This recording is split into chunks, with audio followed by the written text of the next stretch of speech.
മഴയില്ല വേണ്ടി ഇരുന്നുണ്ട്. അവസാനം മഴ വന്നു കഴിഞ്ഞപ്പോൾ ഇതെന്ത് നിൽക്കാത്തതെന്നുള്ള ലെവലായി. ഇന്ന് രാവിലെ തുടങ്ങിയ മഴയാണ്, ഇതുവരെയും നിന്നിട്ടില്ല. പാലക്കാട്ടിൽ അതിശക്തമായ മഴയായതുകൊണ്ടാണ് റെഡ് അലേർട്ടാണ് കേട്ടോ. ഇവിടെ വീട്ടിലെ ചെടികളെല്ലാം പച്ചപ്പായിട്ട് നിൽക്കുകയാണ്. ഇത്രയും കാലം ഭയങ്കര ശോകമായിട്ട് നിൽക്കുമായിരുന്നു. ഇപ്പോൾ അമ്മന്റെ ചെടികളും കാര്യങ്ങളെല്ലാം പൂത്തൊഴിഞ്ഞ് പുഷ്പങ്ങളായിട്ട് നിൽക്കുന്നുണ്ട്. എന്താണെന്ന് അറിയില്ല. പക്ഷെ വെളിയിൽ മൊത്തം വെള്ളം കയറി എന്നൊക്കെയാണ് പറഞ്ഞത്.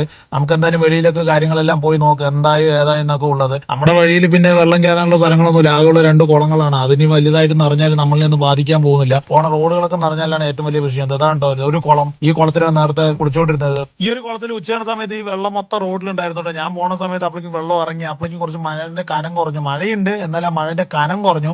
പിന്നെ ആകെ നമുക്ക് മേടിക്കാനുള്ളത് മുടപ്പില് ടൗണും പിന്നെ കരിപ്പാലിയിലെ ആ ഒരു പുഴയും മാത്രമാണ്. മുടപ്പില് ടൗണിൽ പിന്നെ മഴ വന്നു കഴിഞ്ഞാൽ അറിയാലോ, ഈ ഒരു ചറ്റാന്തറയിൽ നിന്ന് വരുന്ന വെള്ളവും മംഗളാം റോഡിൽ നിന്ന് വരുന്ന വെള്ളം കൂടി ജോയിൻ ചെയ്യുന്ന സ്ഥലമാണ് ഈ പറഞ്ഞ മുടപ്പിൽ ജംഗ്ഷൻ. അവിടുത്തെ ഹൈറ്റ് ഒക്കെ കൂട്ടിയിട്ടുണ്ട് വെള്ളം ഒന്നും കയറാണ്ടിരിക്കാൻ വേണ്ടിയിട്ട്.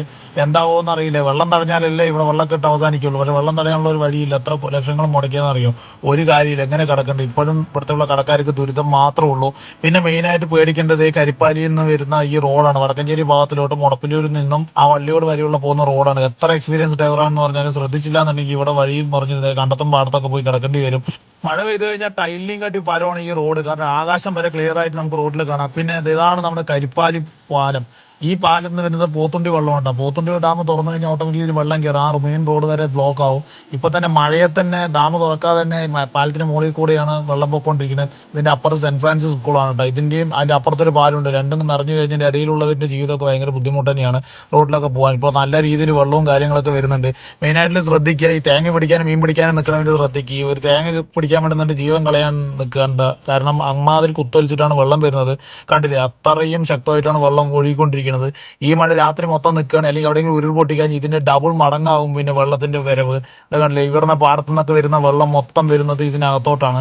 ഈ പുഴ നിറയുന്ന സമയത്ത് പാടത്തോട്ടുള്ള വെള്ളം കൂടി സ്റ്റക്ക് ആവുന്ന സമയത്ത് റോഡിലോട്ട് വെള്ളം കയറും. അങ്ങനെയാണ് ഇവിടുത്തെ തടസ്സങ്ങളും കാര്യങ്ങളൊക്കെ അനുഭവപ്പെടുന്നത്. അതുകൊണ്ട് മഴയത്ത് എല്ലാവരും പോകുമ്പോൾ ശ്രദ്ധിക്കുക, വെള്ളത്തിലൊന്നും ഇറങ്ങണ്ട. അപ്പോൾ മാക്സിമം എല്ലാവരും സേഫ് ആയിട്ടിരിക്കുക. അപ്പോൾ അടുത്തൊരു വീഡിയോ ആയിട്ട് വരാൻ. Tata, bye bye, see U.